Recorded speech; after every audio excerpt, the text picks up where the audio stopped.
Unitarian Universalist Church, building community, inspiring growth, creating change.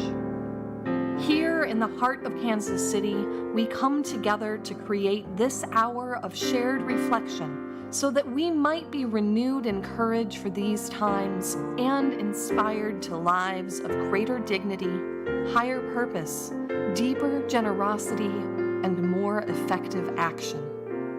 May the words and music and images that we offer today nourish our best selves, calling forth abundant wisdom and love, a love that has the power to overcome both loneliness in the heart and oppression in the world.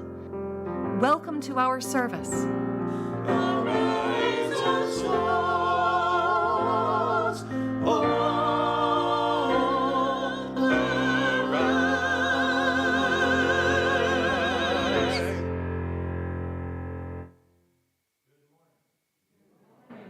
I'm Don Dickey, a member of All Souls, and it is my pleasure to welcome you on this absolutely beautiful winter day.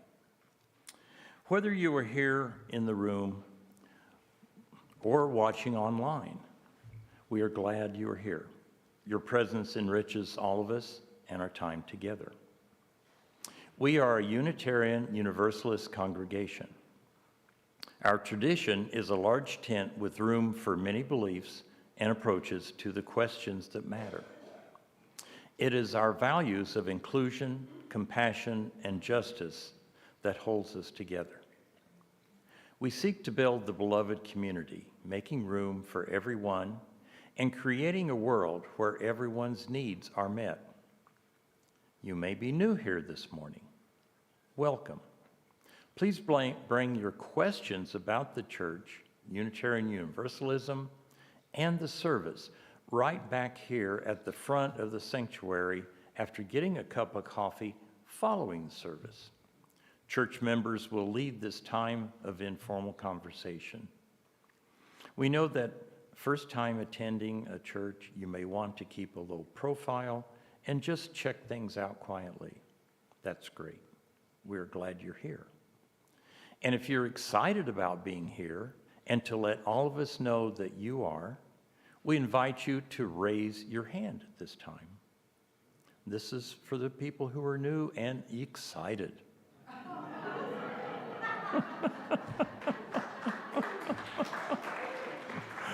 Okay, whoever you are and whomever you love, wherever you are on your spiritual journey, you are welcome here. Whether you come with laughter in your heart or tears, you are welcome here. You are invited to join us with an open mind, a loving heart, and willing hands. We welcome you here today.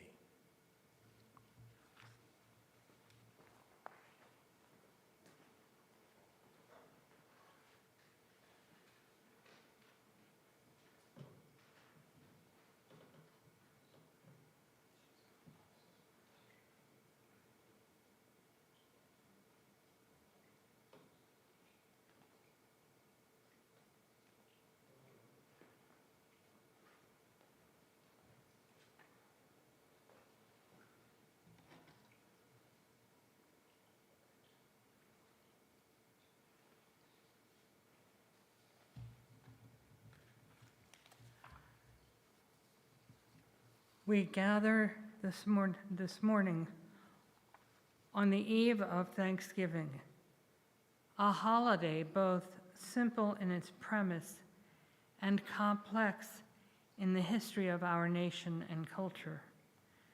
Gratitude for an abundant harvest is one of the oldest motifs in religious imagery. It is found in both pagan and biblical sources, as well as other traditions from around the globe. Fruitfulness is often used as a metaphor for the cultivation of human lives in community.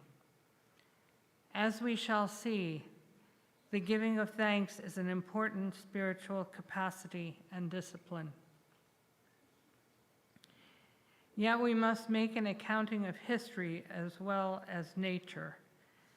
For too long, the mythology of this holiday has naively celebrated our colonialist pilgrim ancestors, surviving in the wilderness of a new country with the help of happy, welcoming indigenous tribal peoples whom they were pleased to call Indians. There is a sliver of truth in the one event we choose to remember. But the fact is that by far most of the early Thanksgiving days were proclaimed to celebrate military victories and massacres of these indigenous people, and the theft of their food, their supplies, and their land. As a covenant community of memory and promise, committed to the work of justice, truth-telling, and dismantling racism, we cannot in good conscience perpetuate the amnesia represented by the conventional images of Thanksgiving. But still, ironically, gratitude and honor for the gifts of the natural world is a central premise in the spiritual practices of many Native American traditions. This morning, I invite us into reflection through a practice of the Haudenosaunee, or Six Nations Confederacy. The Mohawk, Seneca, Oneida, Onondaga, Cayuga, and Tuscarora tribes came together in a political federation from which some of the practices of democracy for the nascent United States were derived. Their interpretation of Thanksgiving is one that might inform not only our history and our holiday, but our lives and community as well.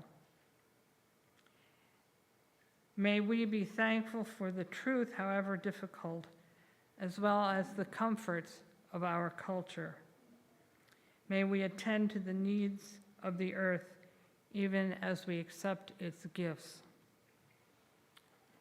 And may the light we kindle as the symbol of our own heritage and faith illuminate the abundance of the world we share and be reflected in the generosity and gratitude of our living. I invite you now to rise and speak once again the words of our covenant promise to this community.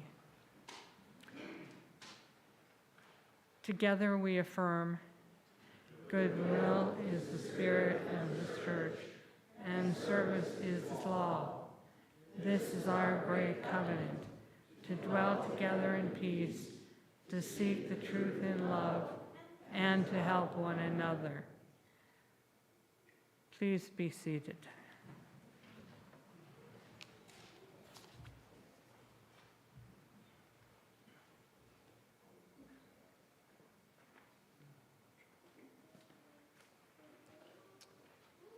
Now let's sing our children out to their classes. No? You're a little... I'm too early. Forgive me.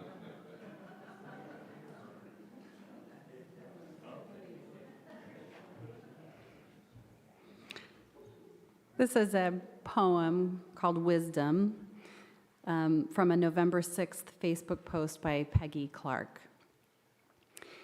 We do not need to turn to joy yet. We do not need to find hope yet. We do not need to organize yet. Today, we can howl at the moon, cover our mirrors, rend our garments. There will be time to reignite, to fight for our country, to protect the vulnerable with everything we have. But today, we grieve.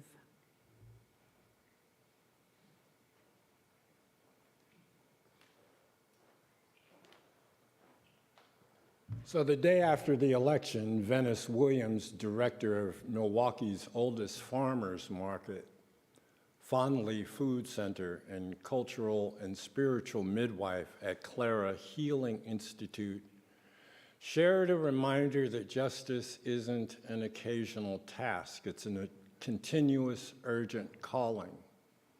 Her words challenge us to commit deeply and act decisively in alignment with our UU shared values of interdependence, justice, and transformation. We are called to continue to dismantle broken systems and to be a vessel of nourishing joy, and to do it now. We honor the legacy of those who have struggled before us by refusing to pause or wait. This requires all of us everywhere, every day. So let us continue, not tomorrow, not when it feels easier, but today. Justice demands no less. So from November 6, 2024, she wrote, "You are awakening to the same country you fell asleep to." The very same country. So pull yourself together. And when you see me, don't ask me, what do we do now? Or how do we get through the next 4 years? No, don't ask me. Because see, some of my ancestors dealt with this at least 400 years and under worse conditions. So church, continue to do the good work. Continue to build bridges and not walls. Continue to lead with compassion. Continue to demand the work of liberation for all. Continue to dismantle broken systems, large and small. Continue to set the best examples for our children. Continue to be vessels of nourishing joy. Continue right where you are, right where you live into your days. Do so in the name of the Creator who expects nothing less from each of us. And if you are not continuing all of the above in community, in partnership, collaboration, what is it that we have been doing, and what is it that we are waiting for?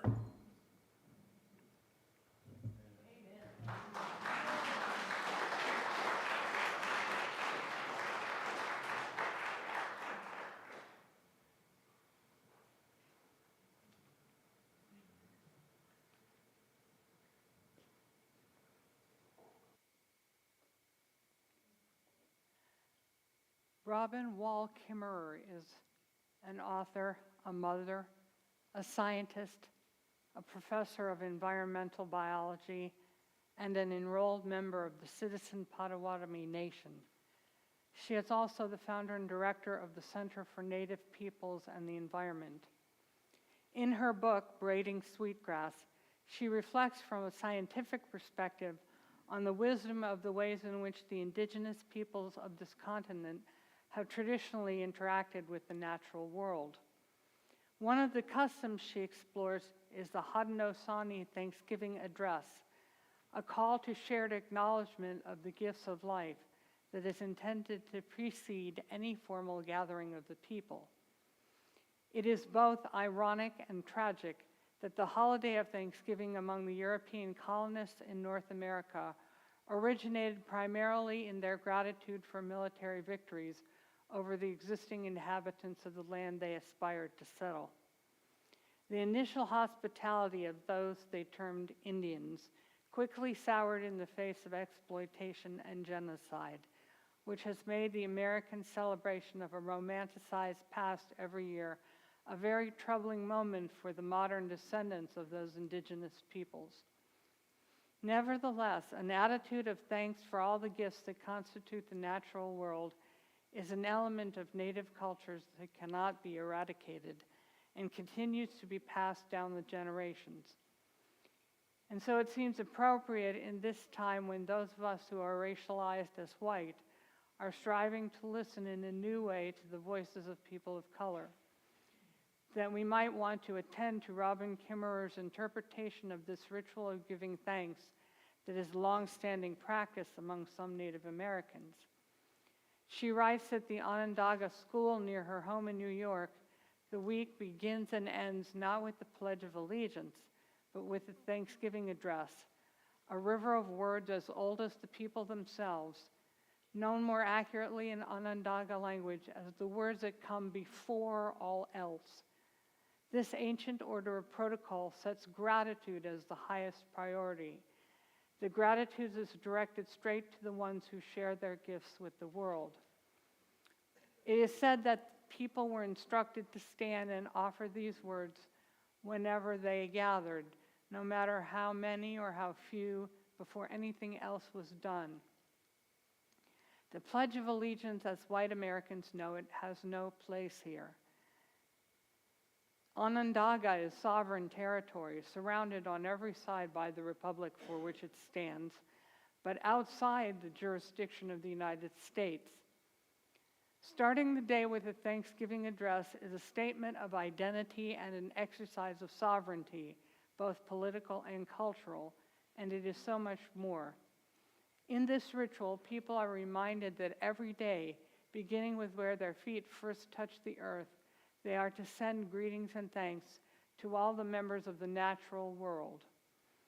Living as a neighbor to the Haudenosaunee, she writes, I have heard the Thanksgiving address in many forms, spoken by many different voices. I raised my heart to it like raising my face to the rain. But I am not a Haudenosaunee citizen or scholar, just a respectful neighbor and a listener. Because I feared overstepping my boundaries in sharing what I have been told, I asked permission to write about it and how it has influenced my own thinking. Over and over, I was told that these words are a gift of the Haudenosaunee to the world. When I asked Onondaga faithkeeper Orrin Lyons about it, he gave his signature slightly bemused smile and said, "Of course you should write about it. It's supposed to be shared, otherwise how can it work? We've been waiting 500 years for people to listen. If they had understood the Thanksgiving then, we wouldn't be in this mess." The Haudenosaunee have published the address widely, and it has now been translated into over 40 languages and is heard all around the world. Why not here in this land? I'm trying to imagine how it would be if schools transformed their mornings to include something like the Thanksgiving address. I mean no disrespect for the white-haired veterans of my town who stand with hand on heart as the flag goes by, whose eyes fill with tears as they recite the pledge in raspy voices. I love my country too, and its hopes for freedom and justice. But the boundaries of what I honor are bigger than the republic. So let us pledge reciprocity with the living world. And I invite you to participate with a musical response. Anthony, can you show us what that sounds like?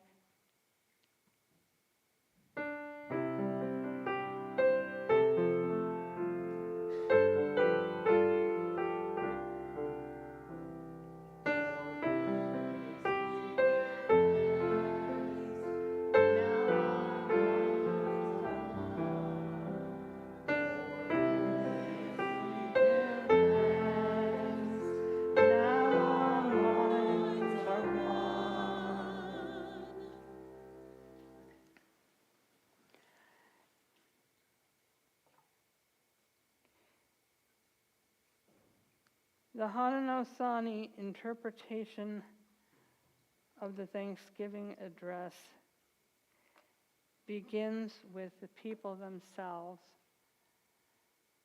What we want for our people is patriotism.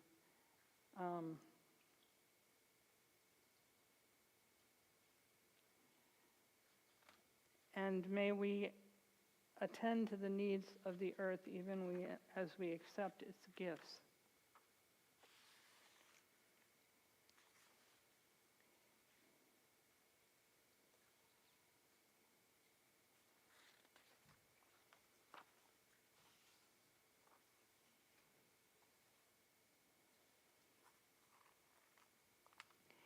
It is said that people were instructed to stand and offer these words whenever they gathered, no matter how many or how few, before anything else was done.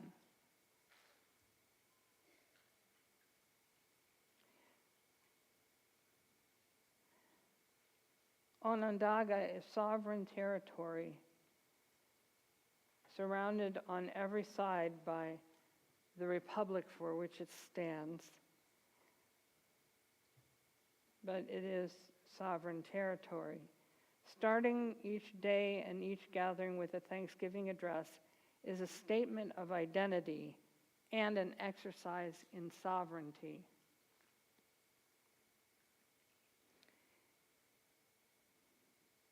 In this ritual, the people are reminded that every day, beginning with where their feet first touch the earth, they are to send greetings and gratitude.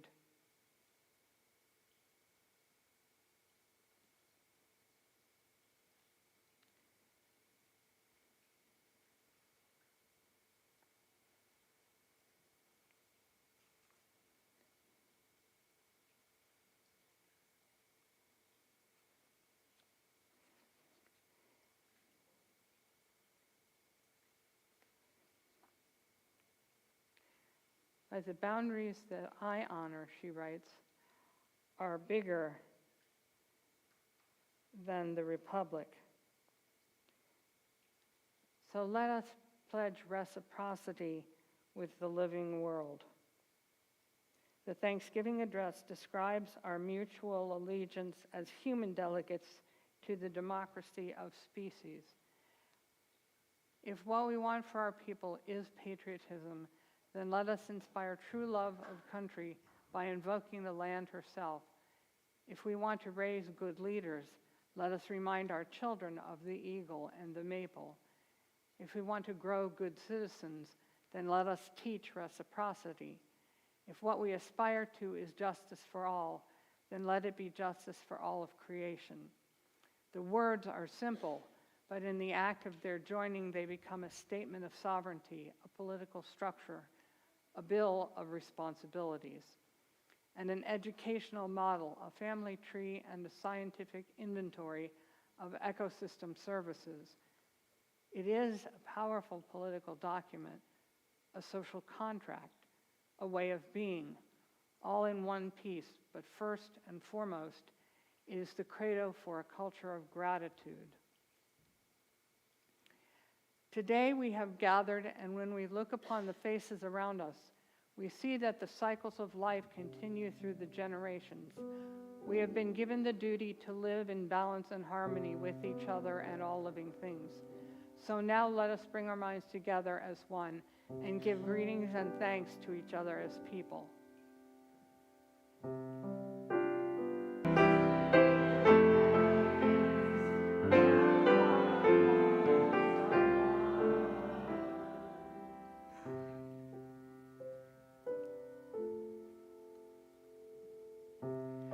We are all thankful to our Mother, the Earth, for she gives us all that we need for life. She supports our feet as we walk about upon her. It gives us joy that she continues to care for us as she has from the beginning of time. To our Mother, shall we send thanksgiving, love, and respect?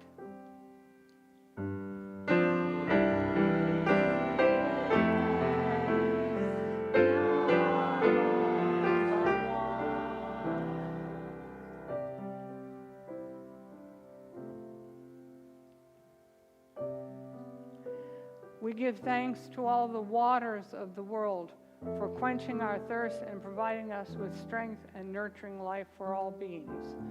Water is life. We know its power in many forms: waterfalls and rain, mists and streams, rivers and oceans, snow and ice. Can we agree that water is important to all our lives and bring our minds together as one to send greetings and thanks to the water?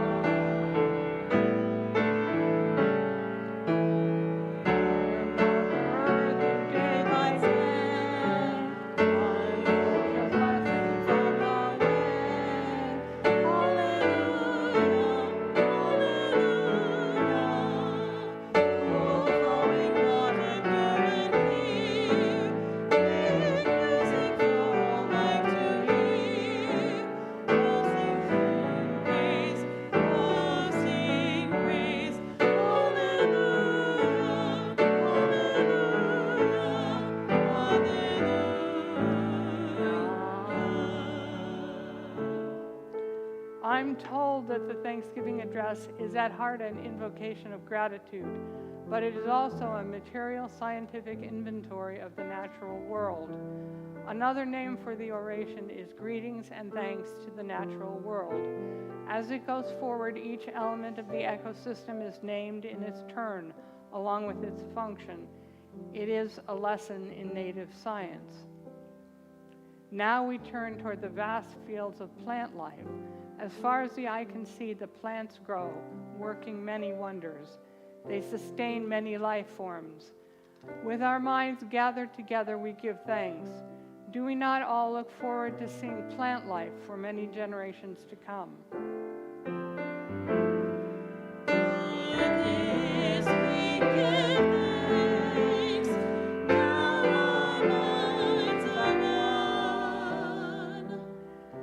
We now turn our thoughts to the trees. The earth has many families of trees who have their own instructions and uses. Some provide us with shelter and shade, others with fruit, beauty, and other useful things. Many people of the world use the tree as a symbol of peace and strength. Can we agree to greet and thank the tree life?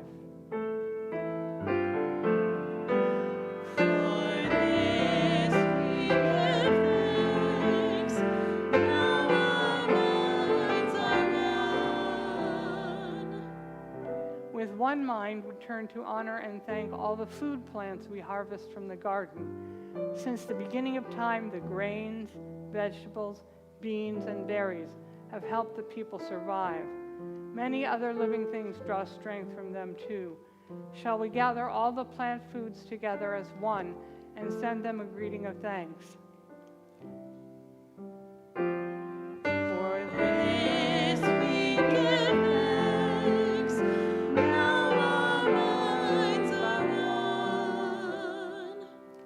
Now we turn to all the medicine herbs of the world. From the beginning, they were instructed to take away sickness. They are always waiting and ready to heal us. Don't we all need healing sometimes?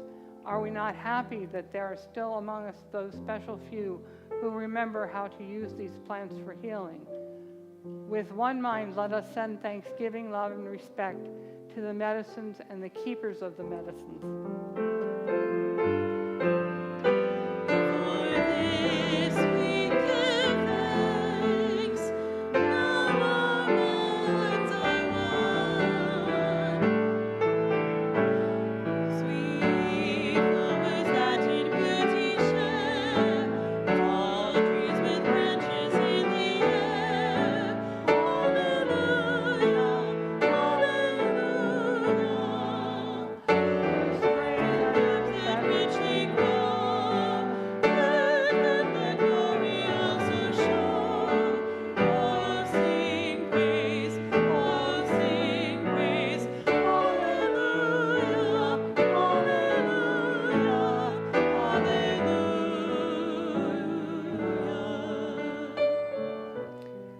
You can't listen to the Thanksgiving address without feeling wealthy. And while expressing gratitude seems innocent enough, it is a revolutionary idea in a consumer society. Contentment is a radical proposition. Recognizing abundance rather than scarcity undermines an economy that thrives by creating unmet desires. Gratitude cultivates an ethic of fullness, but the economy needs emptiness. The Thanksgiving address reminds you that you already have everything you need, and that's good medicine for land and people alike. We gather our minds together to send greetings and thanks to all the animal life in the world. They have many things to teach us as people. We are honored by them when they give up their lives so we may use their bodies as food for our people. We see them near our homes and in the deep forests. Can we agree that we are all glad they are still here and that we hope it will always be so?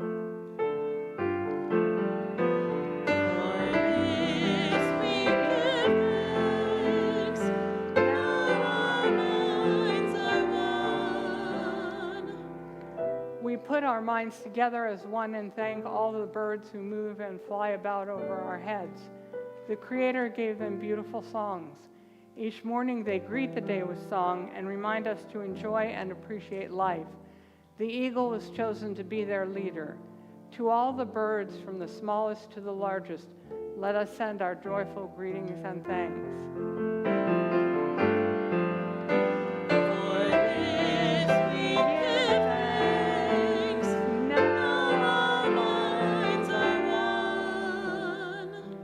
We turn our minds to all the fish life in the water. They were instructed to cleanse and purify the water. They also give themselves to us as food. We are grateful that we can still find pure water. So shall we all turn now to the fish and send our greetings and thanks.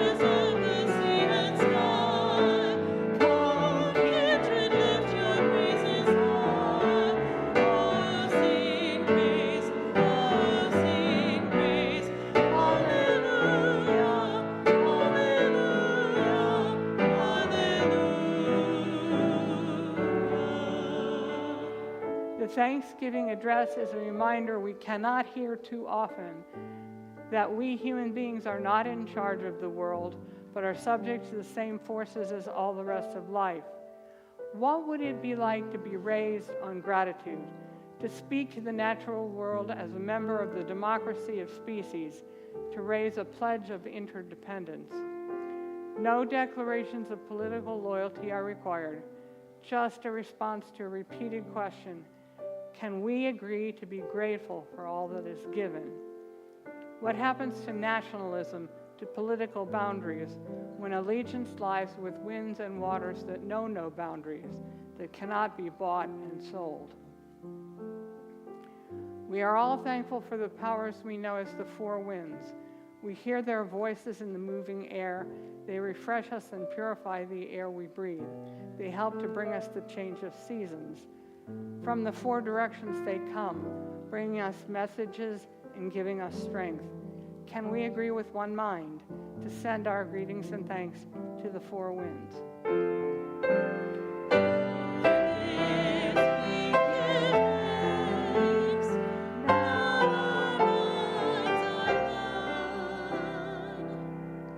Now we turn to the west, where our grandfathers, the thunder beings, live. With lightning and thundering voices, they bring the storms that renew life. We are thankful that they keep the destructive powers underground. Let us bring our minds together as one to send greetings and thanks to our grandfathers, the thunderers.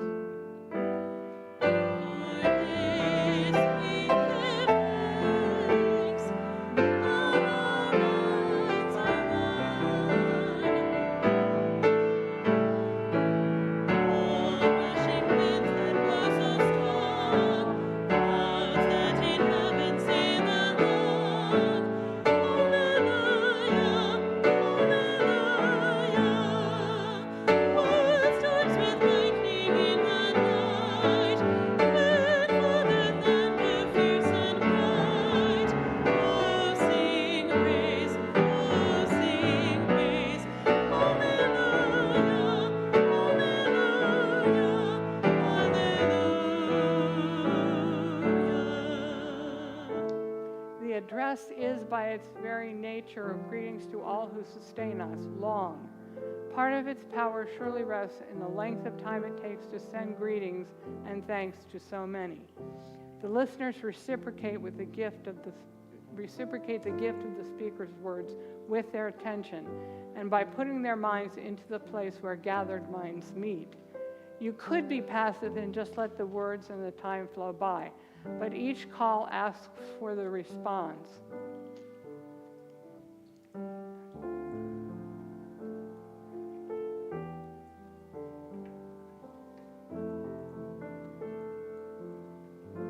You have to concentrate. You have to give yourself to the listening. It takes effort, especially in a time when we are accustomed to sound bites and immediate gratification. When the long version is done at joint meetings with non-native business or government officials, they often get a little fidgety, especially the lawyers.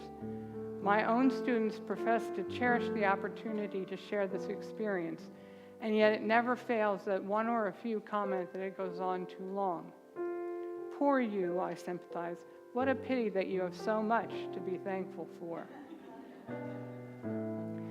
We now send greetings and thanks to our eldest brother, the sun. Each day without fail, he travels the sky from east to west, bringing the light of a new day.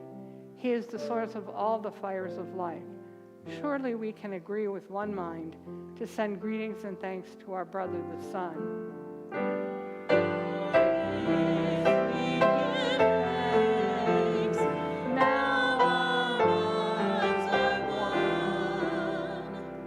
We put our minds together to give thanks to our oldest grandmother, the moon, who lights the nighttime sky. She is the leader of women all over the world, and she governs the movement of the ocean tides. By her changing face, we measure time, and it is the moon who watches over the arrival of children here on earth. With one mind, let us send gratitude to our grandmother, the moon.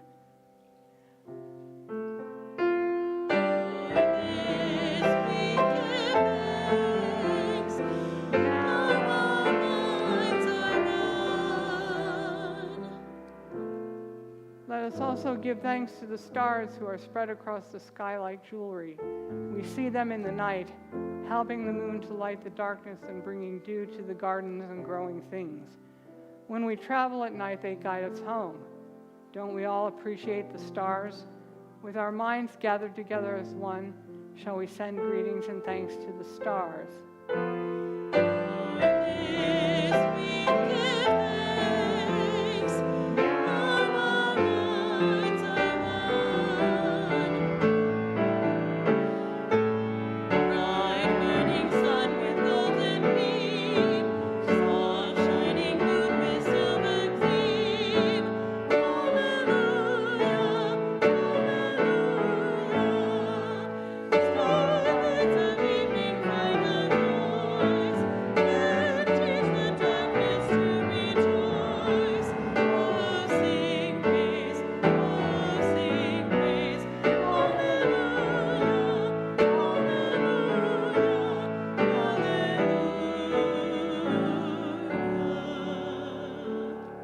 Thanksgiving also reminds us of how the world was meant to be in its original condition. We can compare the roll call of gifts bestowed on us with their current status. Are all the pieces of the ecosystem still here and doing their duty? Is the water still supporting life? Are all those birds still healthy? When we can no longer see the stars because of light pollution, the words of thanksgiving should awaken us to our loss and spur us to restorative action. Like the stars themselves, the words can guide us back home. Starting the day with a Thanksgiving address is a statement of identity and an exercise of sovereignty, both political and cultural, and so much more. The address is sometimes mistakenly viewed as a prayer, but the elders at the Onondaga teach otherwise, that the address is far more than a pledge or a prayer or a poem alone.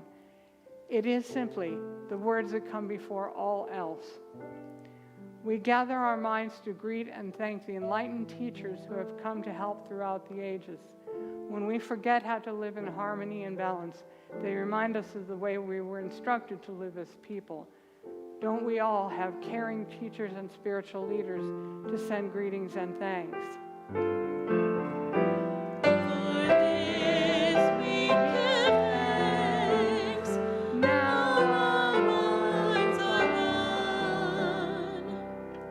Now we turn our thoughts to the Creator, or Great Spirit, and send gratitude for all the gifts of creation. Everything we need to have a good life is here on this Mother Earth. For all the love that is still around us, let us gather our minds together as one and send our most beautiful words of greeting and thanks to the Creator. Now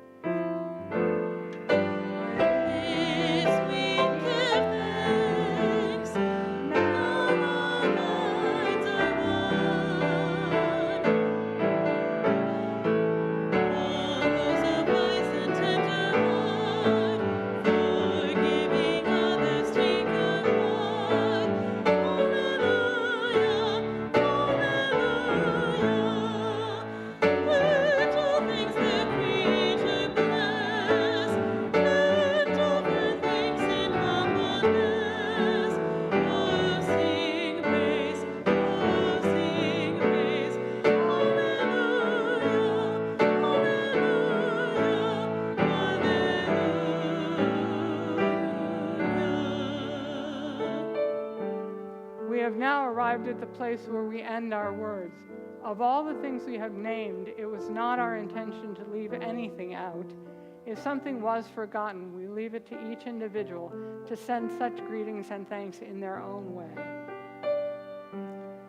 This we give thanks, now our minds are one. The Thanksgiving address reminds us that duties and gifts are two sides of the same coin. Eagles were given the gift of far sight, so it is their duty to watch over us. Rain fulfills its duty as it falls because it was given the gift of sustaining life. What then is the duty of humans? If gifts and responsibilities are one, then asking what is our responsibility is the same as asking what is our gift. It is said that only humans have the capacity for gratitude. This is among our gifts. We know that appreciation begets abundance. Why should it not be so for Mother Earth as well? When Elder Tom Porter recites the address, he holds the circle of listeners in the bowl of his hands. Every face lights up, and no matter how long the delivery, you wish it were longer.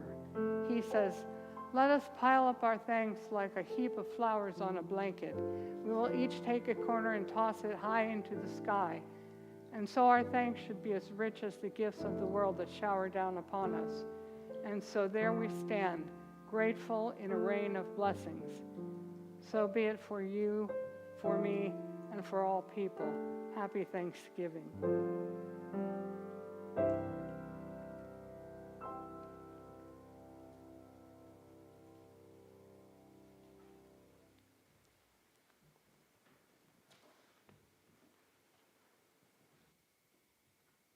Previous announcement to send the children to their classes was a test.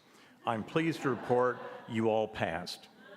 At this time, let's sing our children to their classes.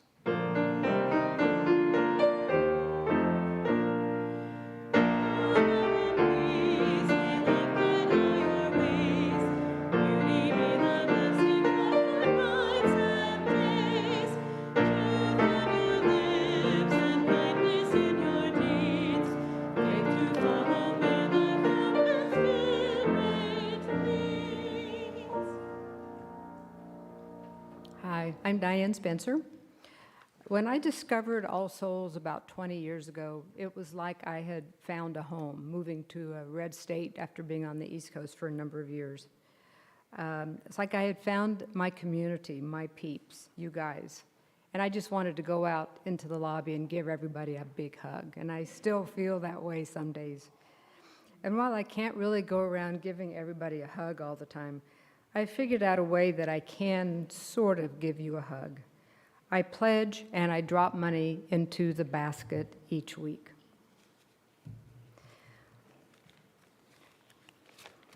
By doing this, I give a hug to our wonderful ministers and staff. I give a hug to our committees and community groups and the HOT volunteers and the Carver volunteers. I give a hug to you guys, my peeps, who have supported me through life's ups and downs, and who talked me off the ledge after the election recently. I am so thankful for you, my beloved community, and I give you a hug. The offering will now be collected and hugs gratefully received. Thank you.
Please join me in the dedication of our offering.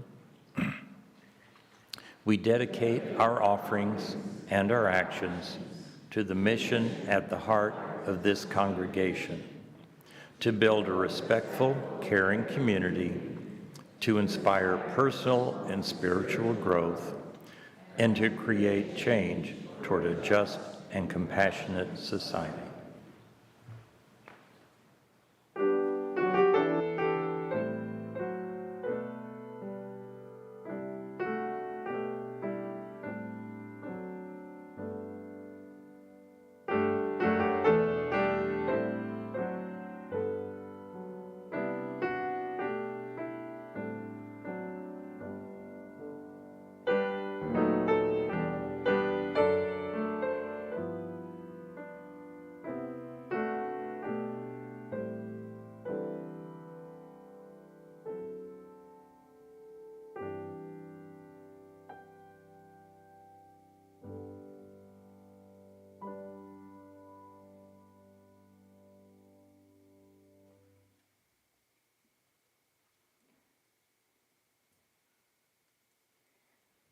The sad truth is that our minds are not really one these days.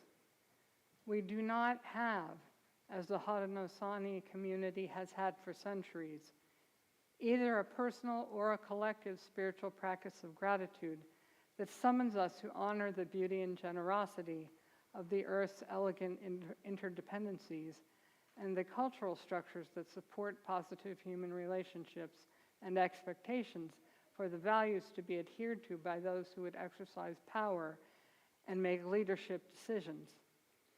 Part of the purpose of the frequent repetition of the words that come before all else is to reinforce the values of humility and gratitude among powerful people and their followers, so that if leaders display arrogance, everyone knows that something is wrong with them and that they are in this respect unfit for holding roles of power. In our democratic political structures, many of us have our own standards of fitness for qualities of leadership, but we cannot assume that our expectations are necessarily shared. The outcome of the recent election, with its associated disappointment, anxiety, and resentment, demonstrates how far we are from having our minds at one as a nation, and how far from consensus about what qualities we ought to value in our leaders.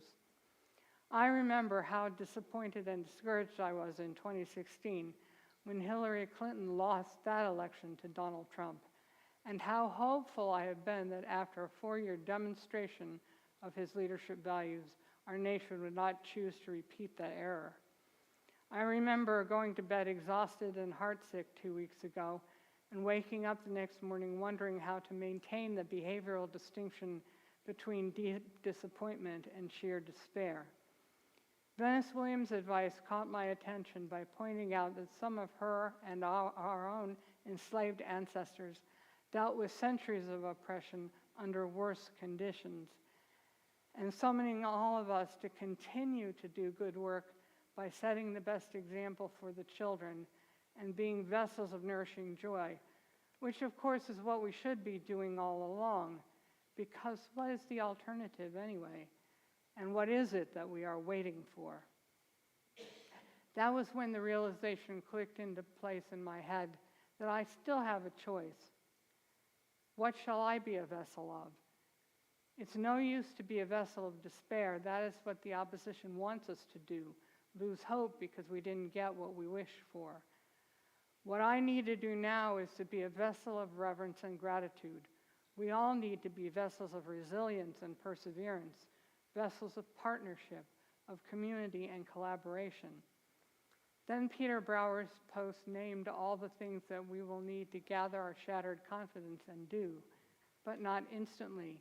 For this moment there will be a time for mourning, to grieve, to howl at the moon, to rend our garments, to cover the mirrors as if we were sitting Shiva for a beloved one. And here we are back to the customs of reverence again, customs which give form and structure to the disorientation which comes when our partners in community do not fulfill our expectation for our minds to be at one in gratitude and to continue the work of alignment with the shared values of interdependence, justice, and transformation, so that we might dismantle broken systems and honor the work of those who have carried forward the struggle of liberation for all. I think it is worth remembering what many contemporary scholars of social justice have observed about systems of oppression, which is that they should not be considered broken, because they often are very likely functioning to achieve exactly the outcomes that unfairly benefit institutions and individuals with unequal access to privilege, resources, and power. A culture of racism, for instance, is functioning successfully if it serves to protect the advantages of people racialized as members of a higher status group. The Thanksgiving address begins with the affirmation that human beings have been created with the duty to live in balance and harmony with each other and all living things. It offers thanks and greetings to each category of beings for what they have been assigned to contribute to the interdependent web of creation, and it praises the member of that group which was called upon to be their leader for their selfless devotion to making sure that the group's task is fulfilled for the benefit of all beings, so that justice will come about through balance and harmony and mutual respect and gratitude among all different people and all created beings. There is also the Jewish fable that the world was created as a vessel of sacred light, and an accident at the first moment caused that vessel to shatter and all the sparks to be spilled and scattered, so that it is now our human project to gather up the divine sparks and become the vessels that will contain them while they are reunited, so that the world can be restored to its original intended wholeness and light. This assignment is called Tikkun Olam, the repair or healing of the world. In the wisdom tradition of the Mishnah,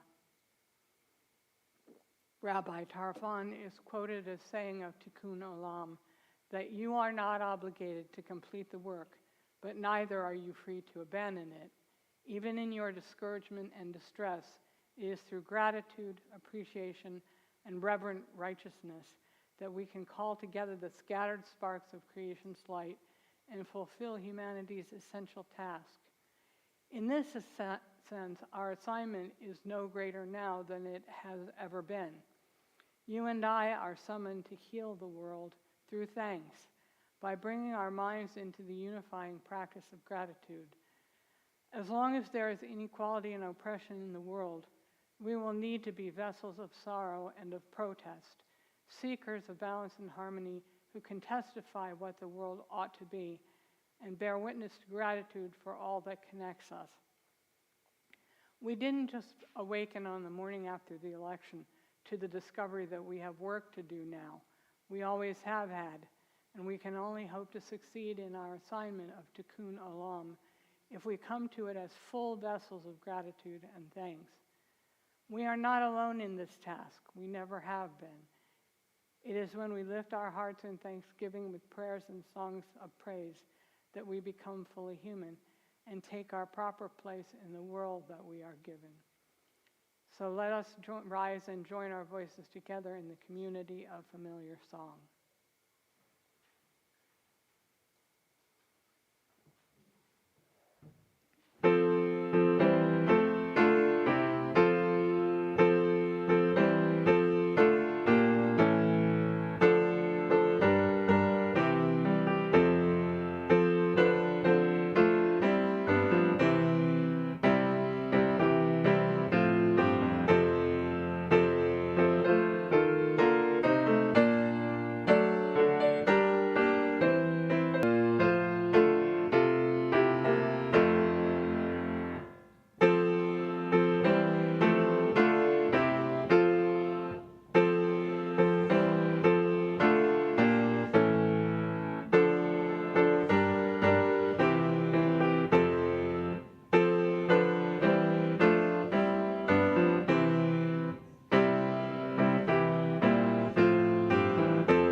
this flame, but not the light of truth, the warmth of community, or the fires of commitment. For all these we carry in our minds and hearts out into the world beyond these walls until we shall be together again. Now may the eyes of our hearts be open to all the blessings which surround us, and may this awareness produce a harvest of generosity in our spirits. Let thankfulness rise up within us like vessels full to overflowing, not just during this short season, but day after day from the early morning watches until the dark hours of the night. May the words of our mouths and the meditations of our hearts reflect this gratitude, while our actions generously address the needs of others, those who are like us and those who are drastically different. Let our thankfulness for the blessings we share gather us into a covenant of duty and gratitude, that our minds may be one and all the beauties and gifts of the earth be safe in our keeping. Happy Thanksgiving.